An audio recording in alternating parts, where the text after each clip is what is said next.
Hi hello வணக்கம் friends, இது உங்கள் உலக பெட்டகம் சேனல். நான் உங்கள் ராஜ். நம்ம இன்றைய பதிவில் நம்ம பார்க்க போகிறது என்ன அப்படின்னு பார்த்தீங்கன்னா, ஏஏசி பிளாக் யூஸ் பண்ணி வீடு எப்படி கன்ஸ்ட்ரக்ட் பண்ணுறாங்க அப்படின்றத பற்றி நம்ம ஆல்ரெடி நம்மளுடைய வீடியோஸில் தொடர்ச்சியாக பார்த்துட்டு வரோம். ஸோ இன்றைக்கி வீடியோவில் பார்த்தீங்க அப்படின்னாக்கா, நம்ம லாஸ்ட்டு வீடியோடைய கண்டினியூட்டி தான் இன்றைக்கி பார்க்க போகிறோம். என்னென்னு பார்த்தீங்க அப்படின்னாக்கா, லாஸ்ட் வீடியோவில் வந்து நம்ம லிண்டல் மட்டத்தில் நம்மளுடைய கன்ஸ்ட்ரக்ஷன் ஒர்க் ப்ராசஸிங்கில் இருந்துச்சு. ஸோ இப்போ அதுக்கடுத்து ரூஃப் ஒட்டும் போது அடுத்த வீடியோ நான் போடுறேன்னு சொல்லியிருந்தேன். ஸோ இன்றைக்கி வீடியோவில் நம்ம பார்க்க போகிறது ரூஃப் மட்டத்தில் நம்ம ஒட்டுறது தான் இன்றைக்கி நம்ம பார்க்க போகிறோம். ஸோ அதுக்கு எப்படி சென்ட்ரிங் பலவெல்லாம் அடிச்சிட்ருக்குறாங்க, என்ன ப்ராசஸ் நம்ம கன்ஸ்ட்ரக்ஷன் ஒர்க்கில் போயிட்டுருக்கு அப்படின்றது தான் இந்த வீடியோவில் நம்ம டீட்டெயிலாக பார்க்க போகிறோம். ஸோ ஃப்ரெண்ட்ஸ், நம்மளுடைய வீடியோவில் பார்த்தீங்க அப்படின்னாக்கா, நம்மளுடைய ஃபஸ்ட்டு வீடியோவிலேருந்து பார்த்துட்ருக்கீங்க, அவங்க எல்லாருக்குமே தெரியும்.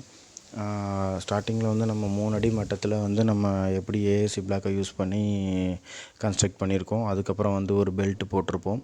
ஸோ 3 அடி மட்டத்தில் ஒரு பெல்ட்டு, அதுக்கப்புறம் நம்ம திரும்ப கல் வச்சு கட்டியிருப்போம். அதுக்கப்புறம் பார்த்திங்கன்னா 7 அடி மட்டத்தில் நம்ம ஒரு பெல்ட் ஒன்று போட்டிருப்போம். ஸோ சன்சைடு, பால்கனி இது எல்லாமே அந்த 7 அடி மட்டத்தில் வந்துடும். அதுக்கப்புறம் ஒரு 3 அடி நம்ம திரும்ப ஏஏசி பிளாக்கை யூஸ் பண்ணி ஒரு 3 அடிக்கு செவுரு எடுத்திருக்கோம். அதுக்கப்புறம் தான் நம்ம இந்த சென்ட்ரிங் பலகையை அடித்து ரூஃப் மட்டம் கொண்டு நிப்பாட்டியிருக்கோம் 10 அடியில். ஸோ இப்போ அந்த ரூஃப் மட்டத்தில் சென்ட்ரிங் பலகை ஒர்க்கு போயிட்டுருக்கு. அது எல்லாமே நீங்கள் பார்க்கலாம் இந்த வீடியோவில். அடுத்து நம்மளுடைய ஒர்க்கோட ஃபினிஷிங் என்ன அப்படின்னு பார்த்தீங்கன்னாக்கா, சென்ட்ரிங் பலகை அடித்து முடிச்சுட்டு காங்கிரீட் போடுறது தான். கூடிய விரைவில் காங்கிரீட் போட்டதுக்கு அப்புறமேட்டு நம்மளோட நெக்ஸ்ட் வீடியோவில் நான் உங்களுக்கு போஸ்ட் பண்ணுறேன். மறக்காமல் ஃபாலோ பண்ணுங்கள். இது நம்மளுடைய சேனல் உலோக பெட்டகம். நான் உங்கள் ராஜ்.